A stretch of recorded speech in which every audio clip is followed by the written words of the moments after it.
এ পর্যায়ে আপনাদের সম্মুখে মহাগ্রন্থ আল কুরআন থেকে তাফসীর পেশ করছেন আন্তর্জাতিক খ্যাতি সম্পন্ন মুফাসসিরে কুরআন হযরত মাওলানা দেলোয়ার হুসাইন সাঈদী এমপি।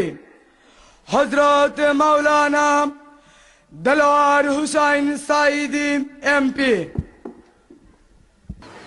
الحمد لله نحمده ونستعينه ونستغفره ونعوذ بالله من شرور سيئات أعمالنا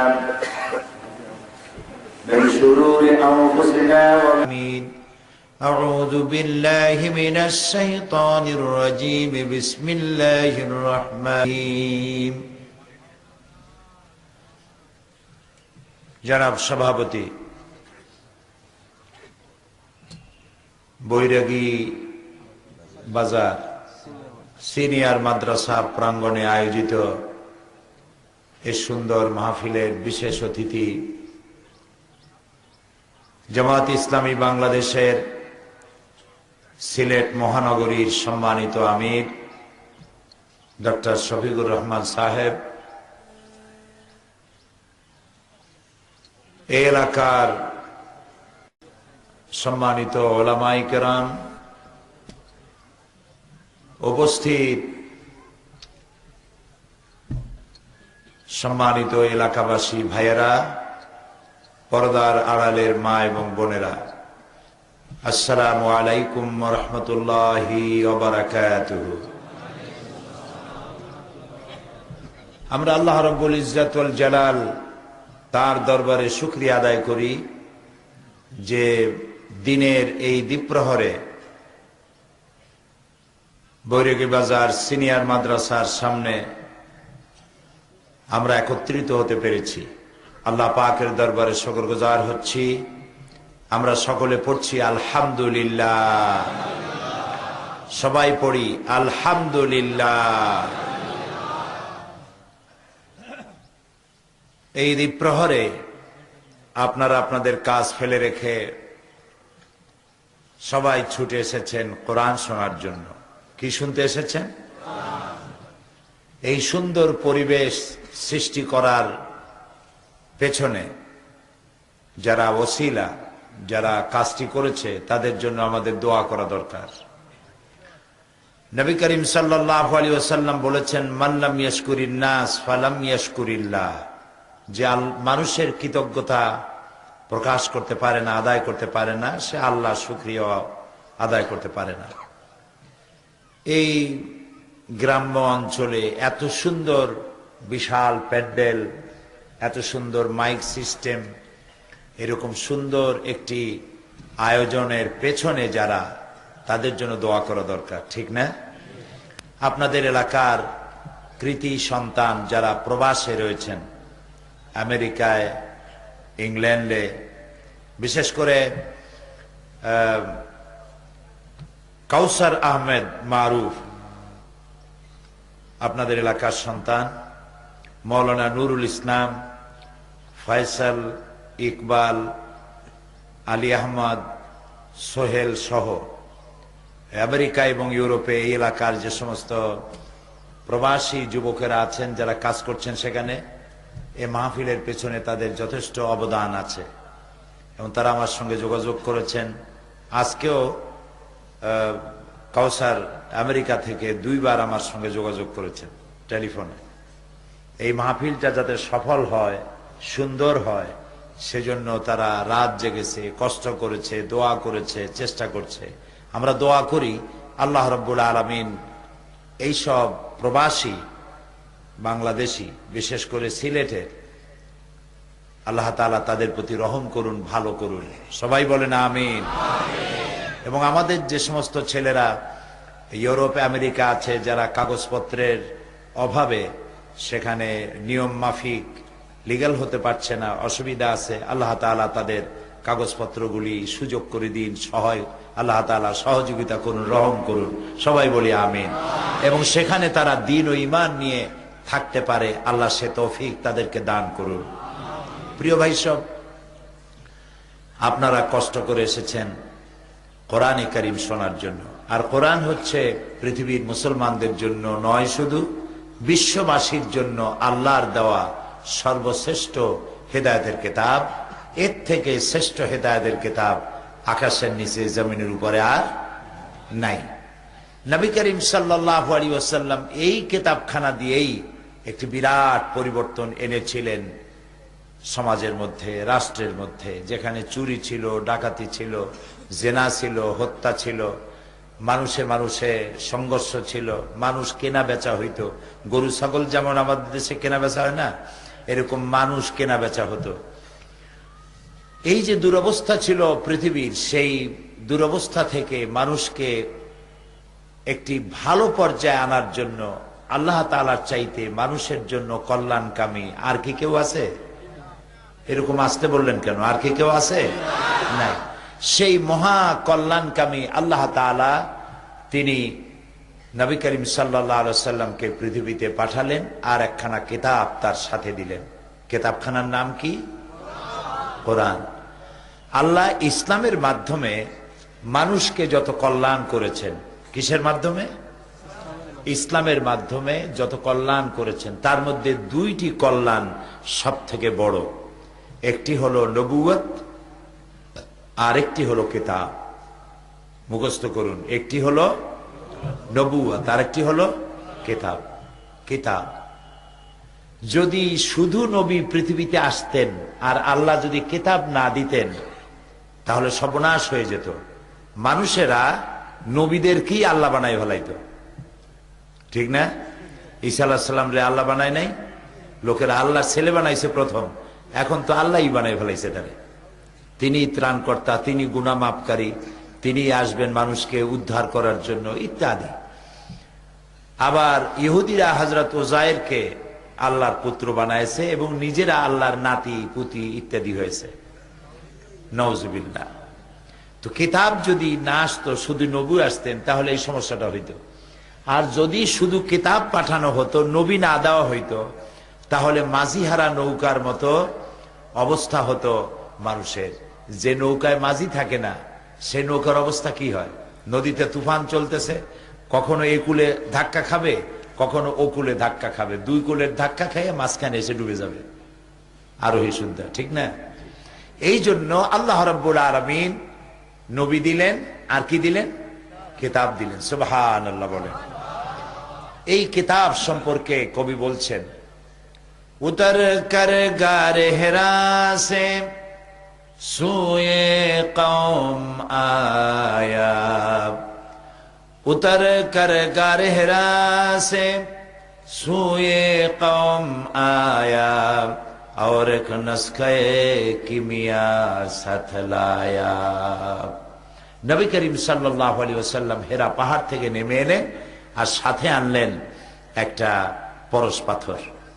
এটি এমন একটি পরশ পাথর যে তার সাথে লোহা লাগলো, লোহা সোনা হয়ে গেল, পাথর লাগলো, পাথরগুলি ডায়মন্ড হয়ে গেল।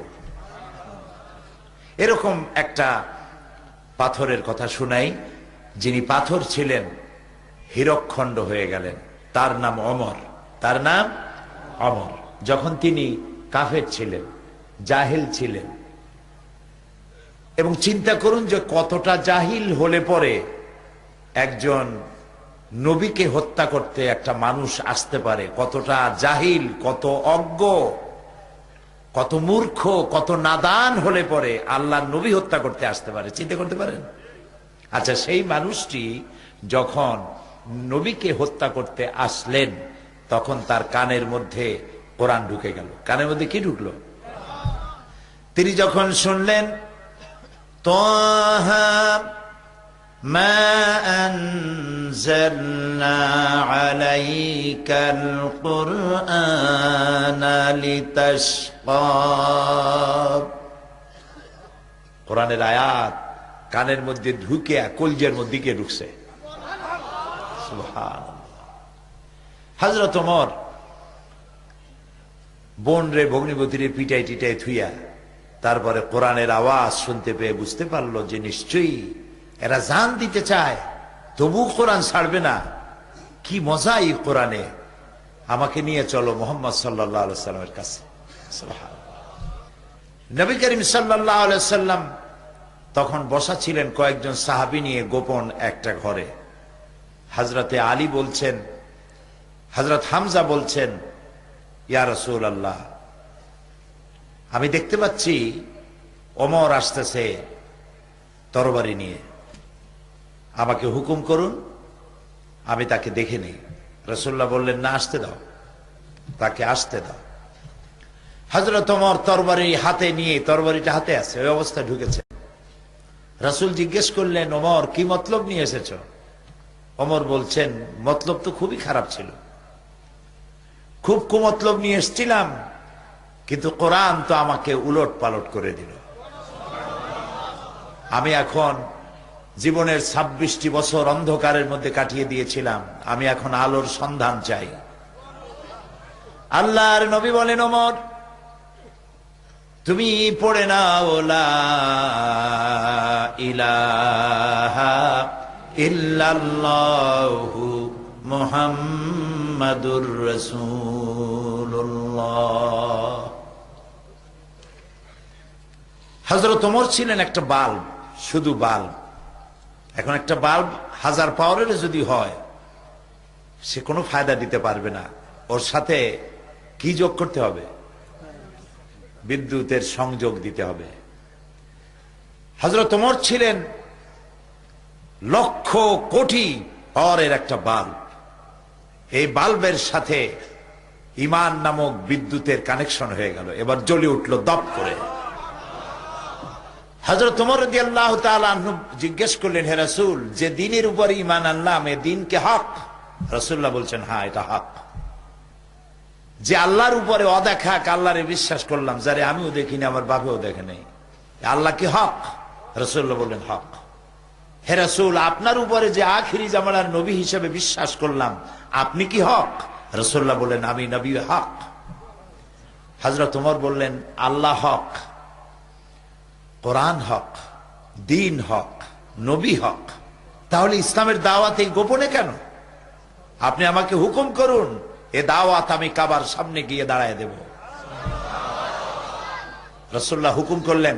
হযরত ওমর কাবার সামনে আসলেন। কাবা শরীফের সামনে এসে হযরত ওমর বলেন, হে কুরাইশের নেতারা, শোনো, তোমাদের দ্বারা প্ররোচিত হয়ে আমি আল্লাহর নবীকে হত্যা করতে আসছিলাম, কিন্তু আমি নবীকে হত্যা করতে পারি নাই। নবীর তাওহীদের তরবারিতে আমার জাহালাতের কল্লা কাটা গিয়েছে, আমি মুসলমান হয়ে গিয়েছি।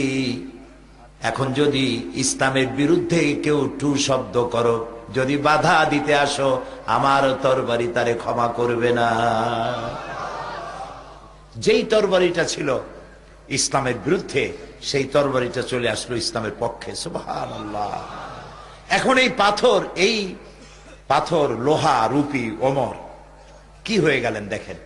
রাসূলুল্লাহ বললেন, এক পর্যায়ে গিয়ে, এক সময় রাসূলুল্লাহ বললেন, লা নবিয়্যা বা'দি ওয়ালা রাসূলা, আমার পরে নবীও হবে না, আমার পরে রাসূলও হবে না। আমার পরে যদি আল্লাহ কাউকে নবী বা রসুল বানাতেন, লাকানা ওমর, ওমরের আল্লাহ নবী বানাই দিতেন। দেখলেন এই কোরআন শরীফ কি পারে? দেখতে পারলেন? সুবহানাল্লাহ বলবেন না? এই কোরআন কি বানাই দিল? লোহারে সোনা বানাইলো, সোনারে হীরক খণ্ডে পরিণত করে দিল। এখন দেখেন হযরত ওমর কোথায় চলে গেছেন? রাসূলুল্লাহ নাই, হযরত আবু বকরও নাই। এখন হযরত ওমর রাদিয়াল্লাহু তাআলা আনহু, তিনি হয়েছেন মুসলিম জাহানের খলিফাতুল মুসলিমিন, আমিরুল মুমিনিন, অর্ধেকটা পৃথিবীর বাদশাহ, প্রেসিডেন্ট।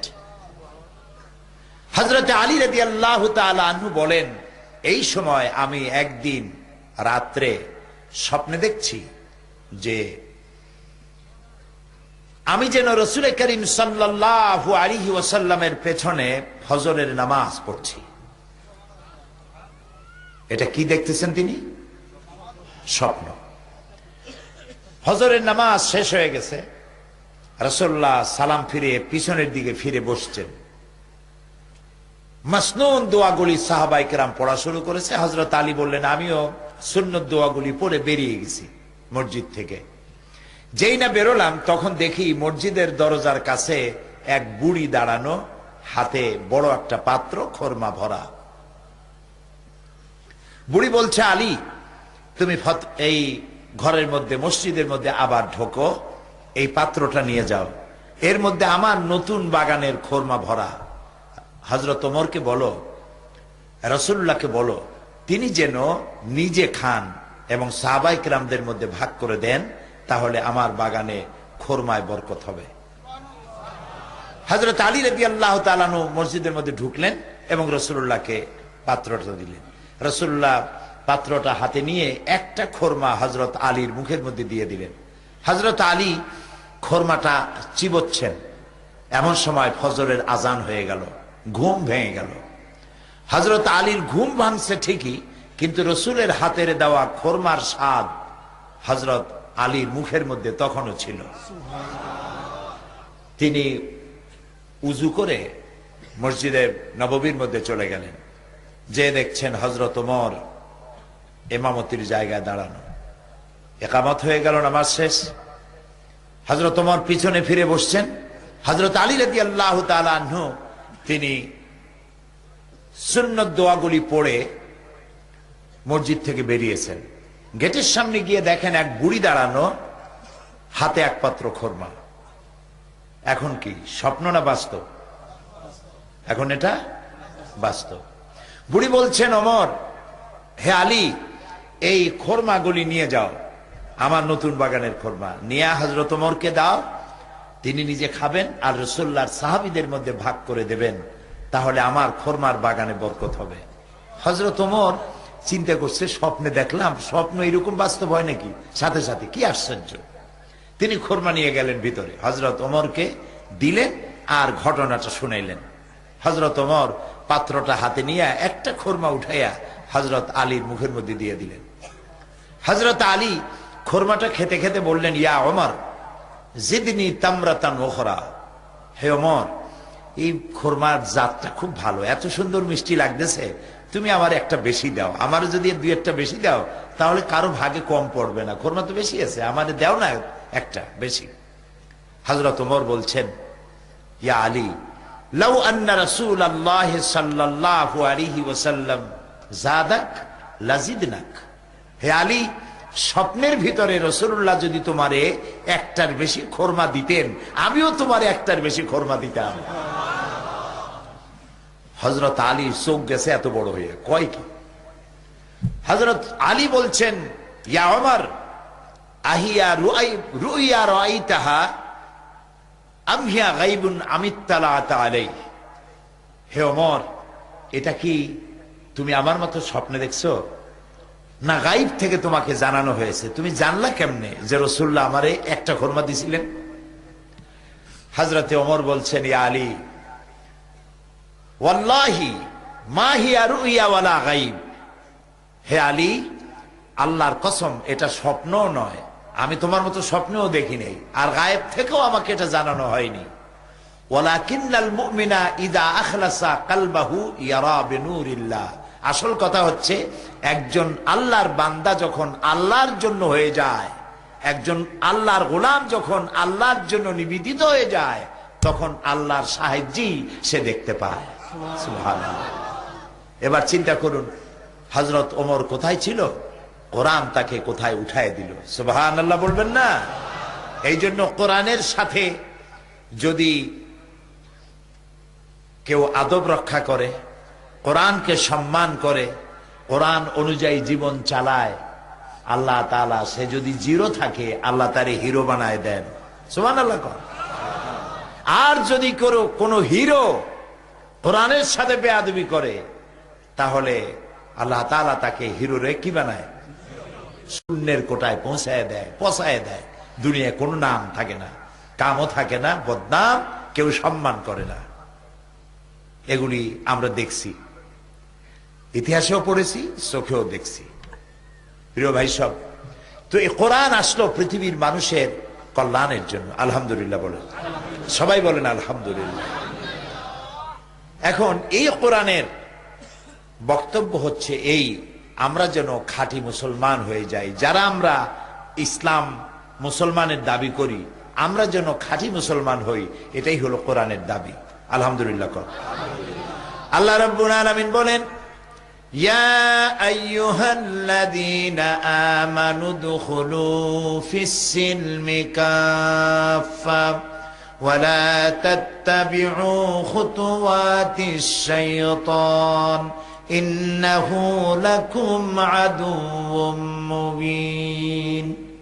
হে বিশ্বাসীরা, তোমরা যারা ঈমান এনেছো শোনো, ইসলামের মধ্যে, সিলমের মধ্যে পরিপূর্ণভাবে দাখিল হয়ে যাও, আর শয়তানের ইত্তেবা করো না। শয়তান তোমাদের প্রকাশ্য দুশমন। আমাদের দুশমনকে শয়তান, বন্ধুকে আল্লাহ এবং তার রাসূল। বন্ধুকে বলেন আল্লাহ এবং তার রাসূল, আর শত্রুকে শয়তান। শয়তানরে যদি আপনি শত্রু বানাইতে পারেন, তাহলে আল্লাহ এবং রাসূল আমাদের জন্য কি হবেন? বন্ধু হবেন। আর আল্লাহ রসুলের সাথে যদি নাফরমানি করেন, তাহলে শয়তান কি হবে? বন্ধু হবে। আর শয়তান যদি বন্ধু হয়, তাহলে খাসিরাত দুনিয়া ওয়াল আখিরা যালিকা হুয়াল খুসরানুল মুবিন। আমও যাবে, সালাও যাবে, কিছুই থাকবে না। এখন আমি আপনাদের কাছে জিজ্ঞেস করতে চাই, আমরা কারে বন্ধু বানাইতে চাই, আল্লাহরে না শয়তানরে? যারা জবাব দিলেন না, তারা কিন্তু বিপদে পড়বেন। কোন কোন প্রশ্ন আছে সাথে সাথে জবাব দিতে হয়, তা না হলে ফেরেশতারা গরম চোখে তাকায়, এর বেটা কথা কয় না কেন? কথা বুঝছেন না? ফেরেশতারা আছে না আমাদের মধ্যে? আছে। তাহলে বলেন, বন্ধু বানাবেন কারে আর শত্রু বানাবেন কারে? এখন আল্লাহরে বন্ধু বানাইতে হইলে কি কি করা লাগে, আর শয়তানরে দুশমন বানাইতে হইলে কি কি করা লাগে, সেই ব্যাখ্যাটা না জানলেই মানুষ নিজের অজান্তেই শয়তানরে বন্ধু বানাবে, আল্লাহরে দুশমন বানাবে। যেমন মানুষ আর পশু, মানুষ আর পশু, মানুষ আর পশু, এ দুইয়ের খাসলাত কি এক হওয়া উচিত? বলেন উচিত না। কিন্তু মানুষ যদি না জানে পশুর চরিত্র কি, এটা যদি মানুষের না জানে, তাহলে সে অজান্তেই পশুর কাজ সে করে বসবে। যেমন মুসলমান আর কাফের, মুসলমান যদি না জানে ইসলাম কি আর কুফরি কি, তাহলে সওয়াবের নিয়তেই সে কুফরি করবে, শিরক করবে, বিদআত করবে। কথা কি বুঝে আসতেছে? কথা কি বোঝেন? আলহামদুলিল্লাহ। বুঝলেই ভালো, আর না বুঝলে বেড়া ছাড়া হবে, না হয় ছাড়া বেড়া হবে, ঠিক না? প্রিয় ভাই সব, আল্লাহ তাআলা বলছেন ইসলামের মধ্যে পরিপূর্ণ দাখিল হও। আমাদেরকে বলতেছে, বলেন তো কাদেরকে বলতেছে? আমাদেরকে বলতেছে। এখন আমরা তো সবাই মুসলমান এবং ইমানদার। ইমানদারদেরকে বলছেন ইসলামের মধ্যে ঢোকো।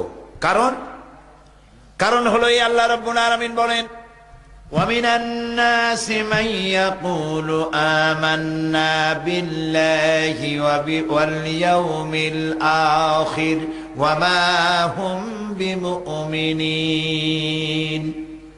মানুষের মধ্যে এমন বহুত মানুষ আছে যারা বলে, লোকেদের মধ্যে এমন বহু লোক আছে যারা বলে যে আমরা আল্লাহর উপর ঈমান এনেছি, পরকালেও বিশ্বাস করেছি। এরা আল্লাহ বলেন কি? ওমা হুম বিমুমিনিন, এরা মুমিন না। এগুলো কি? মুমিন না। তো আল্লাহ তাআলার উপরে ঈমান আনার পরে আল্লাহ তাআলা বলছেন এরা মুমিন না। কারণ হলো ঈমানের দাবি করে ঠিক, কিন্তু ঈমানের কাম করে না। বহুত মুসলমান এমন আছে, নামাজ পড়ে, রোজা রাখে, কিন্তু জমিনের আইল ঠেলে। অবশ্য বৈরাগী বাজারে এরকমের লোক নাই, জমিনের আইল ঠেলালো আছে, ঠেলে। নামাজ পড়ে রোজাও রাখে, ওজনে কম দেয়। নামাজ পড়ে রোজাও রাখে, খাদ্যে ভেজাল দেয়। নামাজ পড়ে রোজাও রাখে, বউরে বেপর্দা রাখে। নামাজ পড়ে রোজাও করে, হজও করে, কিন্তু মিথ্যা কথা বলে, ওয়াদা খেলাপ করে, আমানতের খেয়ানত করে। এরকম লোক আছে? আছে। তাহলে বুঝতে হবে যে ঈমানের দাবি করলে ঈমানদার হওয়া যায় না, যতক্ষণ পর্যন্ত ঈমানের শর্তগুলি পালন করা না হয়। ঈমানের শর্ত পালন করতে হবে। প্রিয় ভাই সব, আল্লাহ তাআলা বলছেন পরিপূর্ণরূপে ইসলামের মধ্যে দাখিল হয়ে যাও। মিথ্যা কথা বলো না। মিথ্যা কথা হচ্ছে গুনার মা। মিথ্যা কথা কি? সবাই বলে গুনার মা। মিথ্যা কথা বলা কবিরা গুনাহ। এই মিথ্যা কথায় কথায় মানুষ মিথ্যা কথা বলে, নাউযুবিল্লাহি মিন যালিক। মিথ্যার মা, মিথ্যাকে গুনার মা বলা হয় কেন? মা বলা হয় এই জন্য, মায় বাচ্চা দেয়। মায় কি দেয়? বাচ্চা দেয়। একটা মিথ্যা কথা বললে অন্তত ওই মিথ্যাটাকে জাস্টিফাই করার জন্য, সত্য বানাবার জন্য আরো 100টা মিথ্যা কথা বলা লাগে। তাহলে মিথ্যায় আরো বাচ্চা দিল না? এই জন্য ওটা মিথ্যা হচ্ছে গুনার মা। এটা কবিরা গুনাহ। অথচ হাসতে হাসতে আমাদের লোকেরা এই কবিরা গুনাহ করে। আল্লাহ আমাদের মাফ করুন, বলেন আমিন। বলেন আমিন। জমিনের আইল ঠেলে। আচ্ছা দেখেন, নামাজ পড়তে পড়তে কপালে দাগ লাগছে, ঠিক কপালে দাগ লেগে গেছে, কিন্তু জমিনের আইল ঠেলতেছে। এই জমিনের আইল ঠেলিয়া, কতখানি ঠেলিয়া কত টাকা কামাই করবেন, কয়টা বাড়ি বানাবেন এ দিয়া? মরবেন যখন, তখন জায়গা কতটুক পাবেন? 3.5 তো এই 3.5 জায়গার মধ্যে সকলকেই যাইতে হবে। মাটি আপনি খাইতে পারবেন না, মাটি আপনারে খাবে। এটা সত্য কিনা? আর মানুষের চাওয়ার কোনো শেষ নাই, খালি খাইতে চায়, আরো চাই, আরো চাই। আল্লাহর নবী বলেছেন, লাউ কানা লি ইবনি আদম ওয়াদিম মিন যাহাবিন লাহাব্বা ইয়াকুনা লাহু সানিন। আল্লাহর নবী বলেন, আদম সন্তানকে যদি একটি মাঠ ভরে স্বর্ণ দেওয়া হয়, সে বলবে আমাকে যদি আরো একটা মাঠ ভরে যদি সোনা দেওয়া হতো ভালো হতো। আল্লাহর নবী বলেন, আদম সন্তানের পেট কবরের মাটি ছাড়া কোনো জিনিস দিয়া ভরবে না। কবরের মাটি দিয়েই শুধু ভরবে। মানুষ শুধু খাই খাই খাই খাই করতেই থাকে। এই আপনার যতটুকুন দুনিয়ার সৌন্দর্য আমাদের দরকার, দুনিয়ার সৌন্দর্য দরকার, আল্লাহ শিখাই দিয়েছেন। রব্বানা আতিনা ফিদ দুনিয়া হাসানাতাও ওয়া ফিল আখিরাতি হাসানা ওয়া কিনা আযাবান নার।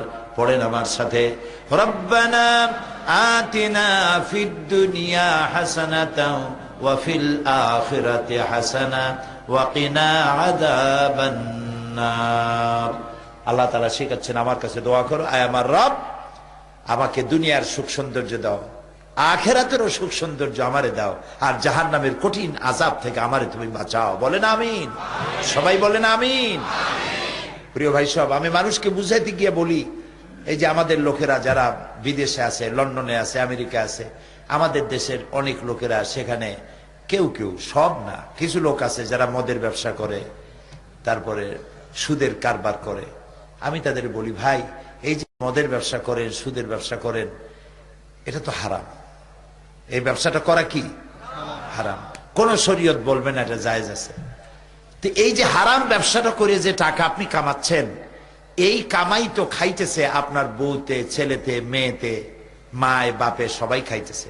কিন্তু আপনি পাপ কামাই করতেছেন বলে কিয়ামতের দিন আপনাকে জাহান্নামে যেতে হবে।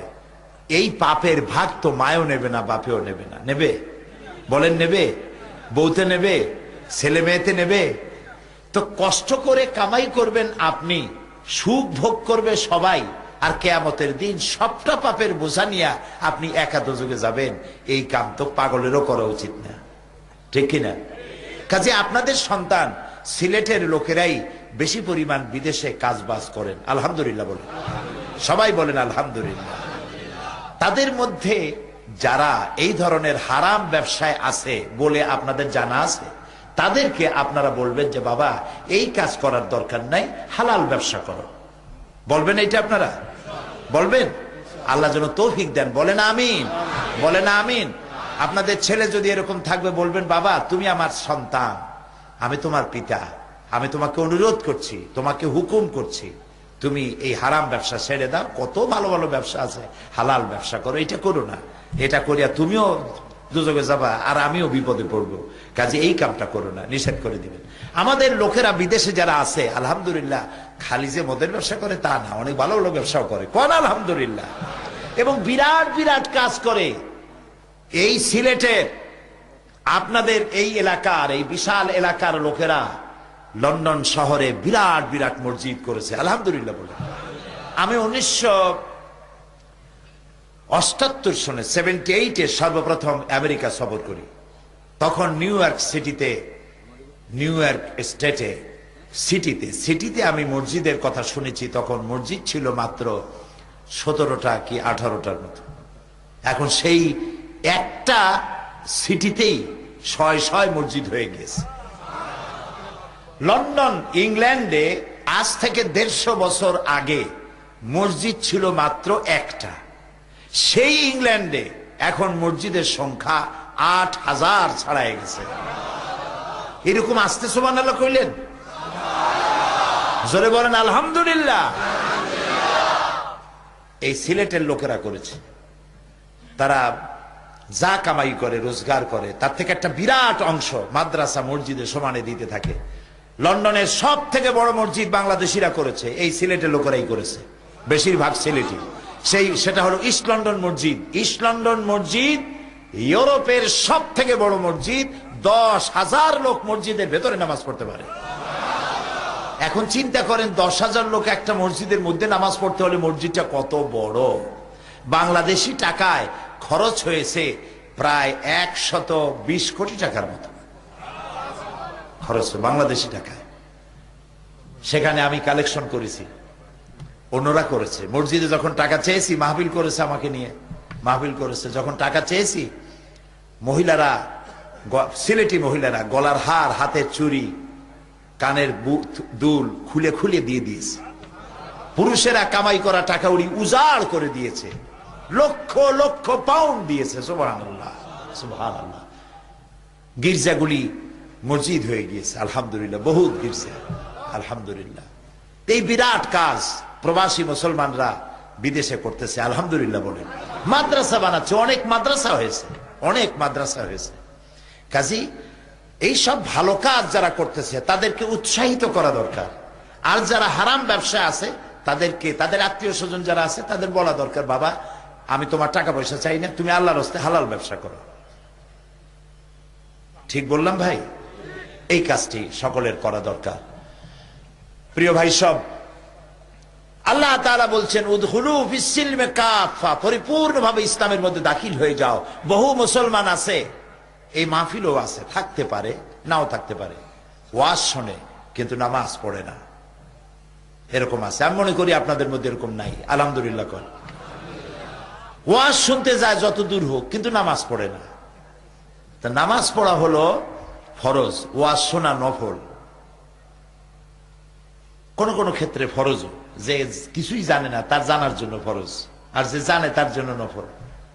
তো ওয়াজ শুনতে আসলেন, নামাজ পড়লেন না। আচ্ছা আপনারা বলেন তো, শয়তান আল্লাহর হুকুম ভঙ্গ করছিল কয়টা? মাত্র একটা। আচ্ছা এবার বলেন তো, 24 ঘন্টার মধ্যে ফরজ নামাজ কয় ওয়াক্ত? 5 ওয়াক্ত নামাজের মধ্যে আল্লাহর হুকুম কয়টা? ফরজ কয়টা? 17টা। 5 ওয়াক্ত নামাজের মধ্যে আল্লাহর 17টা হুকুম ফরজ। শয়তান সারা জীবনে আল্লাহর হুকুম লঙ্ঘন করেছে মাত্র একটি। আর যে ব্যক্তি নামাজ পড়ে না, সে দৈনিক আল্লাহর 17টা হুকুম ভঙ্গ করে। শয়তান বেনামাজিরি দেখা দূরের থেকে সেলুট মারে, বলে বাবা তুমি আমার বাপ না, তুমি আমার দাদা। শয়তানে কয় যে আমি মাত্র একটা হুকুম লঙ্ঘন করে শয়তান হয়ে গেছি আর সারা জীবনে, আর তুমি দৈনিক আল্লাহর 17টা হুকুম ভঙ্গ করো, তুমি তো আমার দাদার চাইতেও বড়। কাজে তোমার উপরে আল্লাহর গজব হইতে পারে, এই জন্য আমি তোমার থেকে দূরে থাকবো। শয়তান বেনামাজির কাছে যায় না। ট্রাকের পিছনে দেখছেন লেখা আছে বিপদমুক্ত দূরত্ব বজায় রেখে চলুন। শয়তান বেনামাজি থেকে বিপদমুক্ত দূরত্ব বজায় রেখে চলে। কোন সময় গজব নাজিল হয় তার ঠিক নেই। প্রিয় ভাই সব, নামাজ আল্লাহ ফরজ করেছিলেন কয় ওয়াক্ত? না জি, আপনি ঠিক কইছেন, 50 ওয়াক্ত নামাজ আল্লাহ ফরজ করেছিলেন। মুসা আলাইহিস সালাম বললেন, আল্লাহ আপনারে কি উপহার দিল? তিনি বললেন, আল্লাহ 50 ওয়াক্ত নামাজ দিচ্ছে। কয় যে সর্বনাশ হয়ে গেছে, সর্বনাশ হয়ে গেছে। আপনার উম্মত 50 ওয়াক্ত নামাজ পড়তে পারবে না, আপনি কমান, আল্লাহরে কমান, আল্লাহ কমাই দিক। তারপরে 40 হইল, 30 হইল, এরপরে হইল 5। মুসা আলাইহিস সালাম বলেন, এবার কত? কয় যে 5। কয় যে এও পারবে না উম্মতের, এও কষ্ট হবে, আপনি কমাই আনেন। নবী করিম সাল্লাল্লাহু আলাইহি সাল্লাম বললেন, আল্লাহ দিছিলেন আমারে 50, আর আপনি খালি কমান কমান করতে করতে 50 পাশে আনছেন। আমি এখন আল্লাহর সামনে দাঁড়াইতে পারবো না, আমার শরম হয়, আমি কেমনে বলবো যে আরো কমান। আল্লাহ রাব্বুল আলামিন বলেন, ও আমার নবী, আমি আপনার উম্মতের জন্য 50 ওয়াক্ত নামাজকে ফরজ করেছিলাম। আপনার দাবি অনুযায়ী 5 ওয়াক্ত আমি ফরজ করে দিলাম, কিন্তু আমি তো বলেছি 50 ওয়াক্ত। যেই সব বান্দারা 5 ওয়াক্ত নামাজ আদায় করবে, ফরজ নামাজ 5 ওয়াক্ত ঠিকভাবে আদায় করবে, 50 ওয়াক্তেরই সওয়াব আমি আল্লাহ তাদেরকে দিয়ে দেব। তাহলে যে ব্যক্তি 5 ওয়াক্ত নামাজ পড়ছে, সে 50 ওয়াক্ত গেইন করতেছে। সুবহানাল্লাহ বলে। 5 ওয়াক্ত যে পড়তেছে, সে 50 ওয়াক্ত গেইন করতেছে, লাভ করতেছে। আর যে পড়তেছে না, সে 50 ওয়াক্ত তো শেষ করতেছে, আরো শয়তানের কাতারে নিজেকে দাঁড় করাচ্ছে। বলেন নাউজুবিল্লাহ। আল্লাহর নবী বলেছেন, মান তারাকা সালাতান মুতাআম্মিদান ফাকাদ কাফারা। ইচ্ছে করে যে নামাজ ছেড়ে দিল, কাফের হয়ে গেল। বলেন নাউজুবিল্লাহ। সবাই বলেন নাউজুবিল্লাহ। ইচ্ছে করে নামাজ ছেড়ে দিল তো কাফের হয়ে গেল। প্রিয় ভাই সব, লা দীনা লিমান লা সালাতা লাহু। যে ব্যক্তি নামাজ পড়ে না, তার কাছে দিন নাই, ধর্ম নাই, ইসলাম নাই, কিচ্ছু নাই। তো নামাজ না পড়লে কি হয়ে যাবে বলেন তো, আপনারা বলেন। রাসূলুল্লাহ বলেছেন, নামাজ না পড়লে কি হবে? বিশ্বাস করুন আমার মুসলমান ভাইরা, যারা নামাজ পড়ে না, বালেগ হয়েছে, নামাজ পড়ে না, ইচ্ছে করে নামাজ ছাড়ে, তারা নিজেদেরকে মুসলমান বলে দাবি করার অধিকার হারায় ফেলে। অধিকার নেই। আর একটা কঠিন হাদিস শুনাই, বলবো। রাসূলুল্লাহ বলেছেন, যে ব্যক্তি ইচ্ছে করে নামাজ ছেড়ে দেয়, তার উপরে আল্লাহর কোনো দায়িত্ব নাই। ইন্না লিল্লাহি ওয়া ইন্না ইলাইহি রাজিউন। আল্লাহর কোনো দায়িত্ব নাই তার প্রতি। আরেকটি হাদিস হচ্ছে, যে ব্যক্তি ইচ্ছে করে নামাজ ছেড়ে দেয়, আল্লাহ এবং রাসূলের সাথে তার সম্পর্ক ছিন্ন হয়ে যায়, কাট হয়ে যায়। আমরা কি চাইবো আল্লাহ রাসূলের সাথে আমাদের সম্পর্ক নষ্ট হয়ে যাক? চাইবো? তা আমরা কি এখন ওয়াদা করতে পারবো জীবনে আর নামাজ ছাড়বো না? পারবো ওয়াদা করতে? যারা পারবেন শুধুমাত্র তারা, আর যারা পারবেন না তারা নয়। শুধুমাত্র ওই সব লোক হাত উঁচু করবেন যারা ওয়াদা রক্ষা করতে পারবেন। 2 হাত উঁচু করেন, সবাই বলেন, বলেন ইয়া আল্লাহ, তোমার পবিত্র নামে ওয়াদা করি, শপথ করি, কসম করি, যতদিন পর্যন্ত মালাকুল মউত আমার মাথার কাছে না আসতেছে, ততদিন পর্যন্ত ফরজ নামাজ, ফরজ রোজা আর ছাড়বো না, আর ছাড়বো না, আর ছাড়বো না। এবার জোরে বলেন, ইয়া আল্লাহ, আমার আজকের এই কসম আমার মৃত্যু পর্যন্ত আমাকে পালন করার তৌফিক দাও।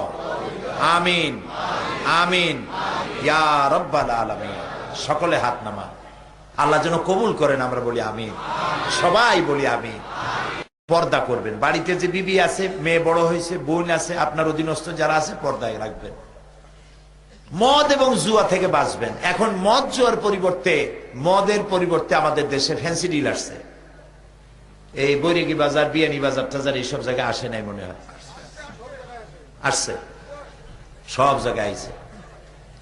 এখন খিতা খরবায় চতুর্দিকে ফ্যান্সি ডিল, মদ আসিয়া ঢুকে পড়ছে। এখন করবেন কি? উপায় কি? উপায় হলো, এগুলো বুড়ো মানুষে খায় না। বুড়ো মানুষে খায় খুব কম, খায় না বললেই চলে। এগুলি যুবকরাই বেশি খায়।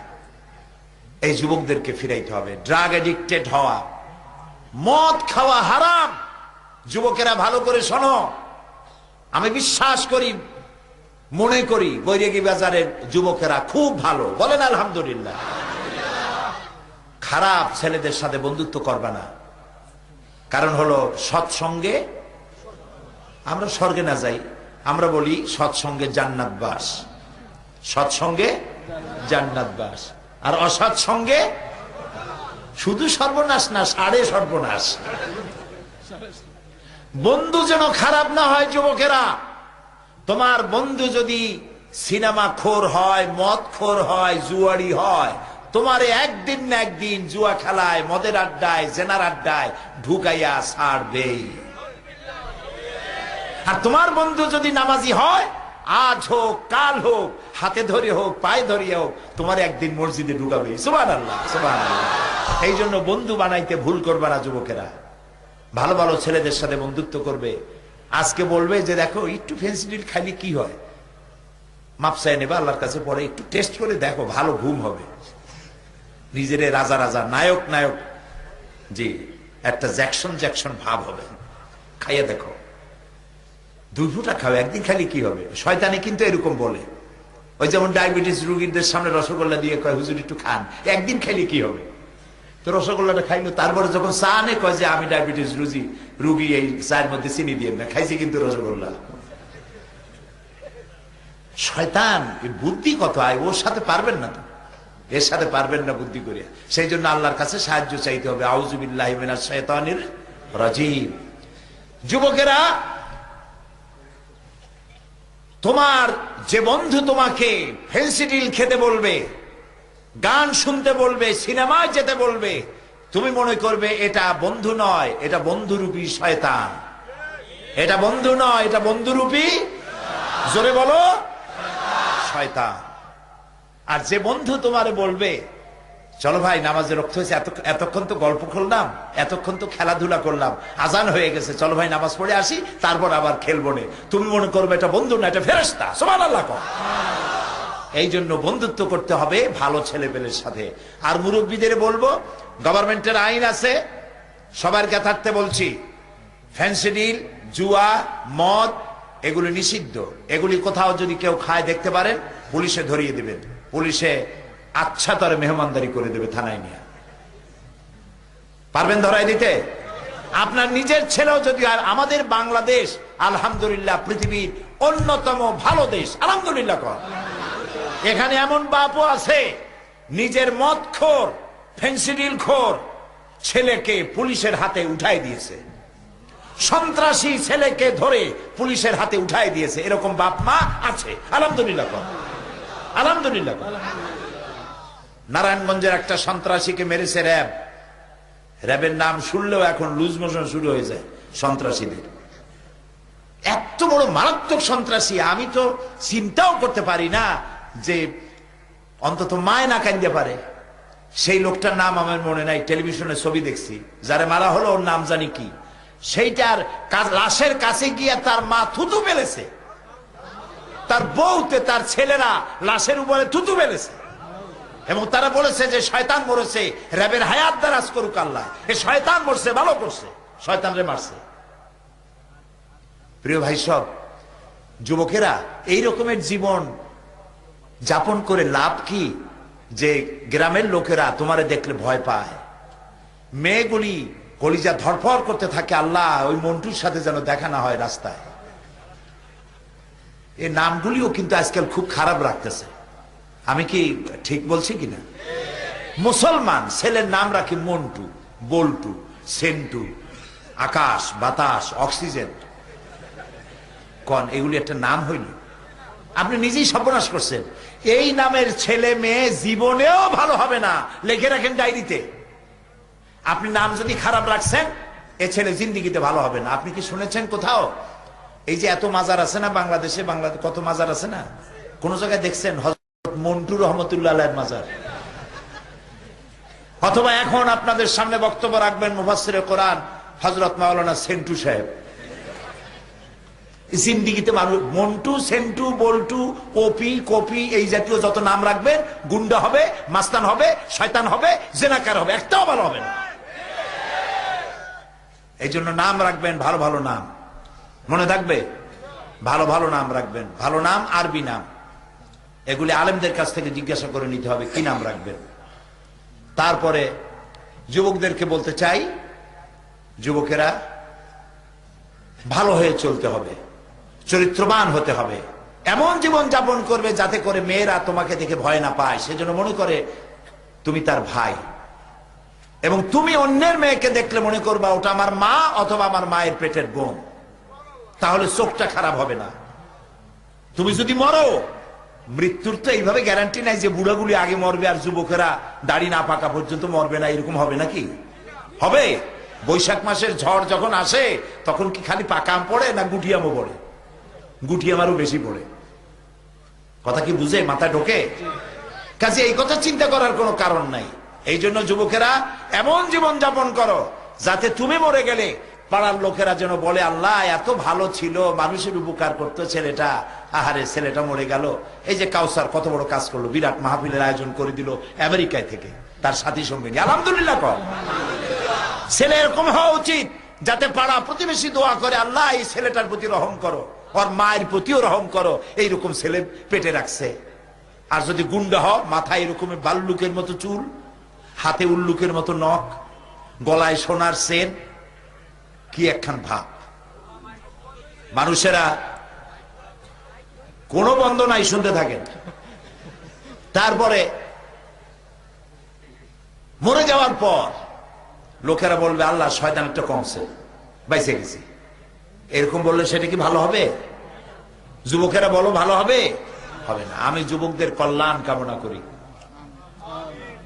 ইসলাম যুবকদের কল্যাণ কামনা করে, নবী করিম সাল্লাল্লাহু আলাইহি সাল্লাম যুবকদের কল্যাণ কামনা করেন, স্বয়ং আল্লাহ তাআলা যুবকদেরকে পছন্দ করেন। সুবহানাল্লাহ কোন। রাসূলুল্লাহ বলেছেন, কিয়ামতের দিন আরশের নিচে, যেদিন আরশের ছায়া ছাড়া কোনো ছায়া থাকবে না, সেই দিন আরশের নিচে 7 শ্রেণীর লোকদের জায়গা করা হবে। কয় শ্রেণী? 7 শ্রেণী। ওর মধ্যে একটা হলো শাবুন নাশা ফি ইবাদাতিল্লাহ, ওই সব যুবক যারা রাত কাটাইছে আল্লাহর ইবাদতের মধ্য দিয়ে। সুবহানাল্লাহ, সুবহানাল্লাহ। তো আসতে কোন কেন? যুবকদের এই ফজিলত, যুবকদের এই ফজিলত শুনিয়া যারা বুড়া মানুষ তারা কি রাগ করতেছেন? আমরা তো ওই বয়স পার হয়ে আসছি, ঠিক না ভাই? এই জন্য যুবকদের উপরে আল্লাহ তাআলা বেশি খুশি। কারণ হচ্ছে যুবক বয়সে ইবাদতের বয়স, বুড়া হইলে ইবাদত করব এই কথা মনে করো না। কারণ বুড়া হইলে সারা রাত ঘুম আসে না, কাশতে কাশতে অস্থির, চোরেরাও বাড়ির কাছে আসতে পারে না। হ্যাঁ, খালি কাশে। বুড়া হইলে পরে সোজা হয়ে দাঁড়ানো যায় না, কোমর ব্যথা করে, হাঁটুতে ব্যথা করে সেজদা দিতে।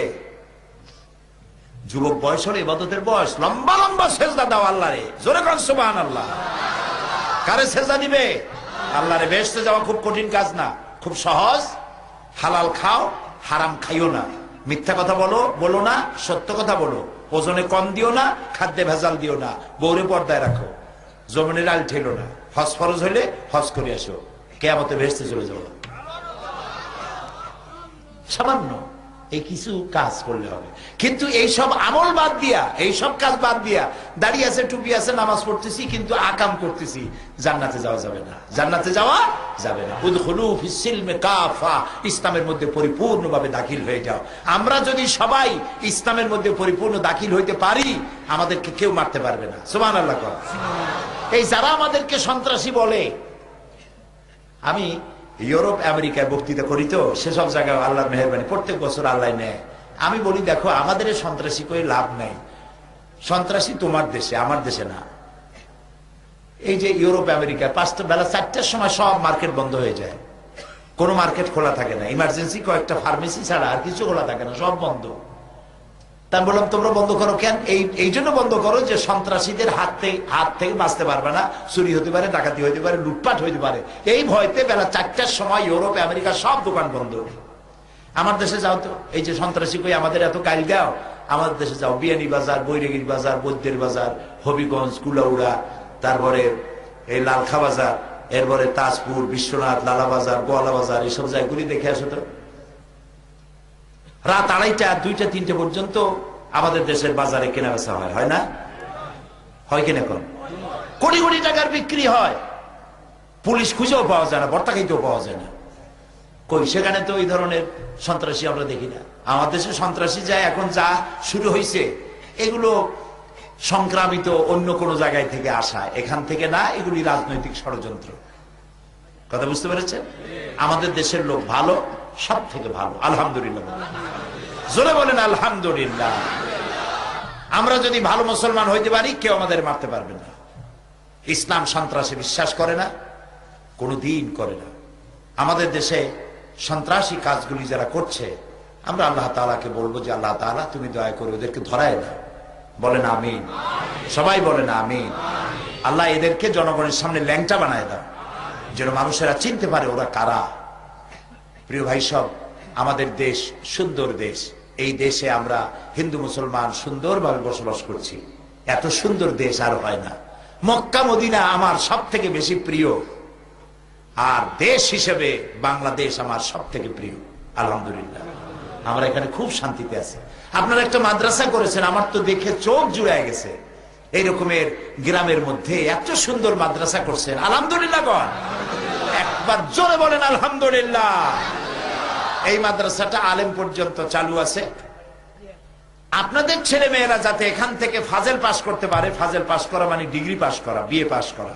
বর্তমান সরকার এটাকে ডিগ্রি করার জন্য, ফাজেলকে ডিগ্রির মান, কামেলকে মাস্টার্সের মান দেওয়ার জন্য সরকার এখন সক্রিয়ভাবে চিন্তা ভাবনা করছে। আমি আশা করি শীঘ্র হয়ে যাবে ইনশাআল্লাহ। আপনাদের এই মাদ্রাসাটা ফাজিল করার জন্য মাদ্রাসার প্রিন্সিপাল সাহেবকে আমি বলেছি, আপনারা আমার সাথে যোগাযোগ করবেন, আমার হাতে যেটুকু আছে আমি করে দেবো ইনশাআল্লাহ, যাতে আপনাদের মাদ্রাসাটা যাতে ফাজিল হতে পারে সে চেষ্টায় আমার ত্রুটি থাকবে না ইনশাআল্লাহ। আমি আপনাদেরই একজন, আমি আপনাদেরকে অন্তর দিয়ে ভালোবাসি। সিলেটের মানুষদেরকে আমি অন্তর দিয়ে ভালোবাসি। এই জন্য সিলেটের মানুষদের মধ্যে অতিথি পরায়ণতা এবং আলেম ভক্তি এত বেশি বাংলাদেশে খুব কম আছে, আলহামদুলিল্লাহ। এবং এটা কেন হয়েছে সেটারও ব্যাখ্যা আমি তালাশ করেছি যে এতটা হলো কেন। এর কারণ হচ্ছে এইখানে আল্লাহ তাআলার বহু আউলিয়ায়ে কেরাম এই দেশে, এই এলাকায় চলে বেড়াইছেন, সফর করেছেন, আলহামদুলিল্লাহ সফর করেছেন। তাদের পদচারণা আর আলেম ওলামাও, তাদের বরকতে বহুত আলেমের পয়দা হয়েছে এই সিলেটের মাটিতে। সিলেটের মাটিও ভালো, সিলেটের মানুষও ভালো, আলহামদুলিল্লাহ। বড় বড় আলেম এই ময়দানে পয়দা হয়েছে, বড় বড় ওলিউল্লাহ এই মাটিতে শুয়ে আছে, সুবহানাল্লাহ। কাজী আমরা যেন আমাদের জীবনটাকে সুন্দর করতে পারি, ভাগ্যটাকে সুন্দর করতে পারি, আল্লাহ সেই তৌফিক আমাকে হযরত শাহজালাল রাহমাতুল্লাহ আলাইহি আমাকে কিয়ামতে কিছু করতে পারবেন না। আমার কপাল আমাকে নিজেকে গড়ে নিতে হবে। কথা কি বুঝছেন? হযরত শাহজালাল তো দরকেনার, দূরের কথা। নবী করিম সাল্লাল্লাহু আলাইহি ওয়াসাল্লামকে আল্লাহ তাআলা বলেছেন, হে নবী আপনি বলেন, আহলে বাইতদেরকে বলেন যে আমি তোমাদের কোনো উপকারে আসব না। আমি জানি না কিয়ামতে আমার সাথে আল্লাহ কি ব্যবহার করবেন, এবং আমি এও জানি না আল্লাহ তোমাদের সাথে কি ব্যবহার করবেন। ওরা এরপরে রাসূলুল্লাহ, হযরতে ফাতেমা, হযরত আলী, হাসান, হুসাইন, আহলে বাইত সকলকে ডেকে বললেন, ও ফাতেমা, রাসূলুল্লাহর মেয়ে হিসাবে কিয়ামতে তোমার কোনো ফায়দা নাই। ও আলী, রাসূলুল্লাহর জামাই হিসাবে কিয়ামতে তোমার কোনো ফায়দা নাই। ও হাসান আর হুসাইন, কিয়ামতের দিন মুহাম্মদ সাল্লাল্লাহু আলাইহি ওয়াসাল্লামের নাতি হিসাবে তোমার কোনো ফয়সালা নাই। আমল যদি ভালো হয় জান্নাতে চলে যাবে, আমলটাই ঠিক করে নিতে হবে। কাজী কিয়ামতে নবী করিম সাল্লাল্লাহু আলাইহি ওয়াসাল্লাম যেখানে বলছেন যে আমি তোমাদের কোনো উপকারে আসবো না, আহলে বাইতকে বলবেন আমাদের জন্য উপকারে আসবেন তিনি। আল্লাহ কর্তৃক সুপারিশের দায়িত্ব তিনি পাবেন, এবং সুপারিশ যার যার জন্য আল্লাহ নির্ধারিত করবেন, তারা ছাড়া আমভাবে পাইকারি দরে সকলেই সুপারিশ প্রাপ্ত হবে, এ আশা করা দুরাশা মাত্র। এই জন্য আমাদের শরীরটাকে আমরা কি জান্নাতের দিকে নেব না জাহান্নামের দিকে নেব? সেটার জন্য দিয়েও তৈরি নয়, জাহান্নামের আগুন দিয়েও তৈরি নয়। আমল দিয়েই এই দেহটা জাহান্নামে যাবে, আর নেক আমলের কারণেই এই দেহটা জান্নাতে চলে যাবে। সুবহানাল্লাহ। ইয়া আইয়ুহাল্লাযীনা আমানু দুখুলু ফিস সিলমি কাফা, হে মুসলমানেরা আসুন ইসলামের মধ্যে পরিপূর্ণ দাখিল হয়ে যায়। এবার আমি আপনাদের জন্য, আপনাদের নিয়ে দোয়া করব। দোয়ার জন্য বসেন। দাঁড়ানো ভাইরা, দাঁড়ানো ভাইদেরকে তো এতক্ষণ বসতে বলি নাই, এবার বলছি মেহেরবানি করে বসুন। আমরা দোয়া করব যাদের মা বাপ মারা গেছে, ছেলেদের মেয়েদের পরীক্ষা শুরু হয়েছে, তাদের জন্য, সবার জন্য দোয়া হবে। দোয়ার জন্য সবাই কাছে আসেন এবং বসে পড়েন, কাছে আসেন, বসে পড়েন। আমি আপনাদেরকে বসতে বলছি, মেহেরবানি করে বসেন। আমরা আল্লাহর কাছে দোয়া করব, মোনাজাত করব। একটুখানি জিকির করেন, লা ইলাহা লা ইলাহা ইল্লাল্লাহ লা ইলাহা ইল্লাল্লাহ লা ইলাহা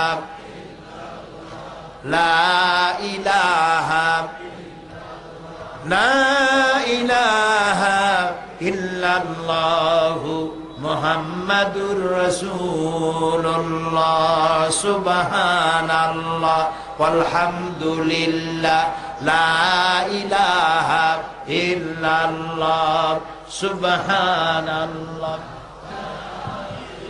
প্রিয় ভাই সব, এই মাদ্রাসাটি এটি হচ্ছে পরকালের জন্য একটা ব্যাংক, পরকালে ইনভেস্টমেন্টের জন্য এটা একটা ব্যাংক। ব্যাংকে টাকা রাখলে টাকায় সুদ হয়, লাভ হয়। সুদ হয় সুদী ব্যাংকে, লাভ হয় ইসলামী ব্যাংকে। বুঝছেন তো কথা? এইটা হলো একটা ব্যাংক। এই ব্যাংকে আপনি যত জমা করবেন, এইটা প্রত্যেকটার বিনিময় 10 গুণ বর্ধিত আকারে আল্লাহ ফেরত দিবেন। সুবহানাল্লাহ। আপনি দিবেন 1, আল্লাহ দেবেন 10। 10 থেকে শুরু করে 700, 10 থেকে শুরু করে 700 আল্লাহ তাআলা দিবেন। এই ব্যাংকে কিছু জমা রাখবেন। আমি জানতে পারলাম আপনারা এলাকার বহু লোকেরা এই প্রতিষ্ঠানে সাহায্য করেছেন এবং বিদেশ থেকেও সাহায্য আসছে। মাদ্রাসাগুলি আমাদের প্রাণ। এটি একটি আলিয়া মাদ্রাসা। আলিয়া মাদ্রাসা, আমাদের দেশে 2 ধরনের মাদ্রাসা আছে, কওমি মাদ্রাসা, আলিয়া মাদ্রাসা। আমরা 2 ধরনের মাদ্রাসার প্রতি সম্মান রক্ষা করি, মর্যাদা দেই, দুটোই ঠিক আছে। তবে আলিয়া মাদ্রাসা যারা পড়াশোনা করে তারা সরকার এবং জনগণের খেদমতে নিজেদেরকে দেওয়ার মতো সুযোগ সুবিধা এখানে একটু বেশি। তো এই মাদ্রাসাটা আপনারা করেছেন, খুব ভালো কাজ করেছেন। এটা ফাজিল হোক, কামেল হোক, এটা কি আপনারা চান? চান? এবার তারা সায়েন্সও খুলেছে, কম্পিউটার শিক্ষা দেওয়া হচ্ছে। বলেন আলহামদুলিল্লাহ। আলহামদুলিল্লাহ। মাদ্রাসায় পড়ে একটা ছেলে বিসিএস পরীক্ষা দিয়ে যদি ম্যাজিস্ট্রেট হয়, যদি সে টিওনো হয়, যদি সে ওসি হয়, যদি সে এসপি হয়, যদি সে জজ হয়, তাহলে কত ভালো হবে চিন্তা করেন তো। ঠিক না ভাই? আমি বলি না যে সব ফেরেশতা হয়, কিছু তো খারাপ হবে, কিন্তু অধিকাংশ এখানে ভালো হয়। এটাকে বিশ্বাস করেন? আচ্ছা, বিশ্বাস না করলে একটা দৃষ্টান্ত দিই। এই এই এলাকা সিলেট জেলার আন্ডারে, তাই না? সিলেট জেলায় জেলখানা আছে না? এই জেলখানার মধ্যে কয়েদি আছে না? এই কয়েদির মধ্যে একটু তালাশ করে দেখেন তো মৌলানা আছে কয়জন কয়েদি? চোর, ডাকাত, মাস্তান, গুন্ডা, সাদাবাজ, মুনাফাখোর, চোরা কারবারি। ওই জেলখানার মধ্যে যত ধরনের আসামি আছে এর মধ্যে মৌলানা কয়জন? এর মধ্যে মসজিদের ইমাম কয়জন? এর মধ্যে পীর সাহেব কয়জন? এর মধ্যে হাফেজ কয়জন? একটু খুঁজে দেখেন, তাহলে বোঝা যায়। সেই সংখ্যা যদি খুবই কম হয় তাহলে বুঝতে হবে এখানে ভালো শিক্ষা হয়। আলহামদুলিল্লাহ বলবেন না? আলহামদুলিল্লাহ। এটা কোন পিতা এমন আছে যে এই আশাটা করবে না যে আমার ছেলেটা এমন হোক, লেখাপড়াও শিখুক, আলেমও হোক, দেশ পরিচালনার যোগ্যতাও হোক, আর আমি যখন মরব তখন আমার জানাজার ইমামতি করতে পারবে আমার ছেলে। আলহামদুলিল্লাহ। সেই জন্য আপনারা শুধু টাকা দিবেন না, ছেলে মেয়েও দিবেন। দিবেন তো আপনারা? টাকা পয়সাও দিবেন। বিদেশের দিকে তাকায় থাকবেন না, তাহলে ওরা বেহেশতে যাবে, আপনি তাকায় তাকায় দেখবেন। ওরা যদি 10,000 দেয়, আপনি তো 500 দিলেও পারেন, 100 দিলেও পারেন, 50 দিলেও পারেন। সবাই মিলে এই প্রতিষ্ঠানে আপনারা সাহায্য করবেন, তাই না? আজকেও যাওয়ার সময় মাদ্রাসার ভলেন্টিয়াররা, ছাত্ররা চাদর নিয়ে দাঁড়াবে তাদের গেটের কাছে। আপনারা যাওয়ার সময় পকেটে চোখ বুঝে হাত দেবেন, গুনে গুনে দেখবেন না যে কত। আল্লাহ তো গুনে দেয় নাই, জন্মের দেওয়া দিচ্ছে, ঠিক না? আলহামদুলিল্লাহ। একদিন না হয় চোখ বুঝে দিলেন, যা আছে পকেটে চোখ বুঝে দিয়ে দেন। আলহামদুলিল্লাহ। সবাই দেবেন তো? আচ্ছা, দেখি তো কেটে কেটে দেবেন। একটু কঠিন প্রশ্ন হয়ে গেল বোধ হয়। কে কে দেবেন? আমিও দেব, সেই জন্য হাত উঁচু করলাম। আমিও দেব। আলহামদুলিল্লাহ। আলহামদুলিল্লাহ। আপনারা কিন্তু, ও মাশাআল্লাহ, উনি 1000 দিবেন, আপনি দিয়ে যান, হাঁটিয়ে আসেন, কদমে কদমে 10 নাকি হবে। তো আপনারা এইভাবে করে যাওয়ার সময়, আমি এখন এভাবে নিব না, কারণ আমরা এখানে আজান দিয়ে জোহরের নামাজটা পড়বো। এত বড় জামাত কোথাও পাবো না এখন, ঠিক না ভাই? জোহরের আজান দিয়ে নামাজটা পড়ে নেব। ওই যাওয়ার সময় ওইখানে চাদর নিয়ে দাঁড়াবেন, সবাই হাত তুলে কিন্তু বেকায়দায় করছেন, হাত তুলে ওয়াদা করছেন। সাক্ষী কে? সাক্ষী কে? দারুণ বেকায়দায় পড়ে গেছেন, না দিয়ে যাইতে পারবেন না, কিন্তু যা পারেন তাই দিয়ে যাবেন। আল্লাহ তৌফিক দিক। জোরে কোন আমিন, আরো জোরে বলেন আমিন। বাস আলহামদুলিল্লাহ, ওই টাকাটা নেই, টাকাটা নেই। মাশাআল্লাহ। এখন মোনাজাত হবে, মোনাজাতের পরে আজান হবে, এরপরে জামাতে নামাজ পড়বেন। আল্লাহুম্মা আমিন। ربنا ظلمنا أنفسنا وإن لم تغفر لنا وترحمنا لنكونن من الخاسرين। আয় আল্লাহ তাআলা, হাজার হাজার মুসলমান নরনারী বৈরাগী বাজারের এই সিনিয়র মাদ্রাসার সামনে তোমার কোরআনের কথা শুনে আমরা হাত তুলেছি। মেহেরবানি করে আমাদের জিন্দেগীর গুনাহ খাতাকে মাফ করে দাও রব্বুল আলামিন।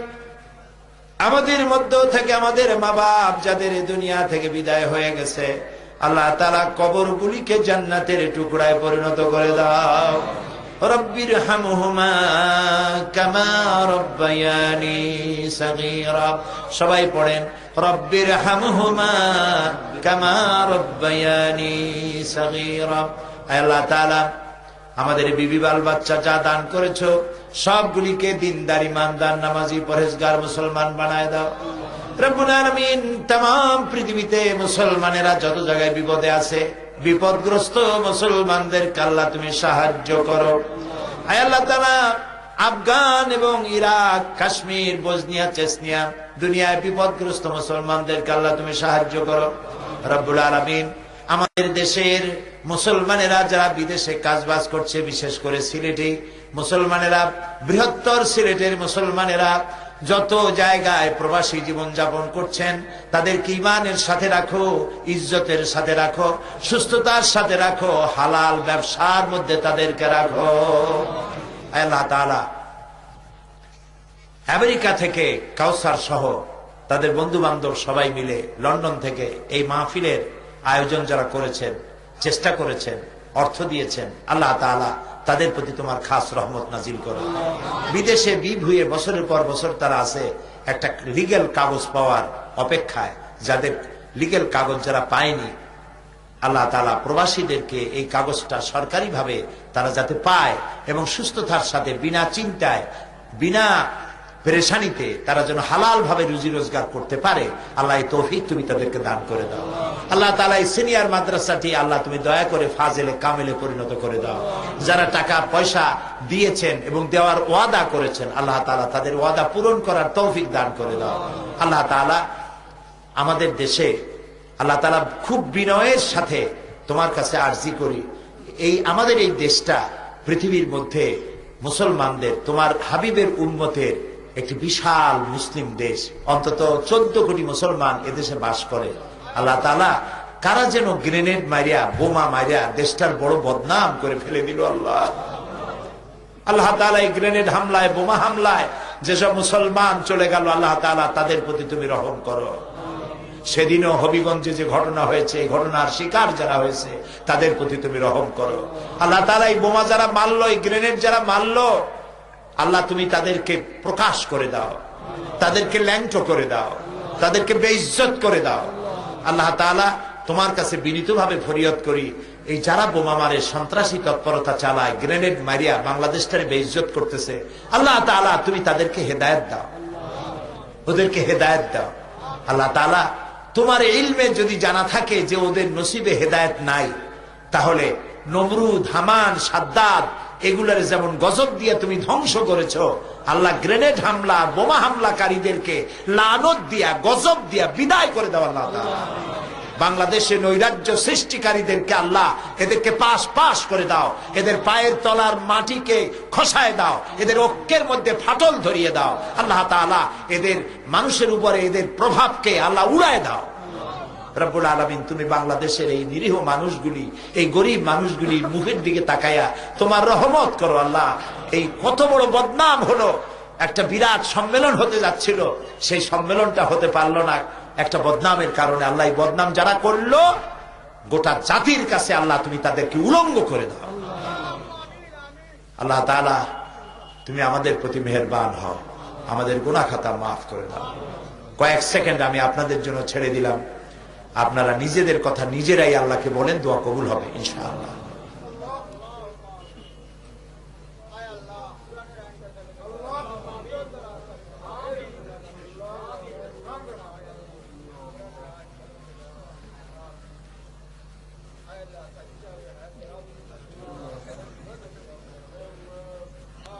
রব্বুল আলামিন তোমার বান্দা বান্দিরা যে যা চাইলেন বৈধভাবে, আল্লাহ তাআলা তুমি দয়া করে সকলকে ইনায়েত করো।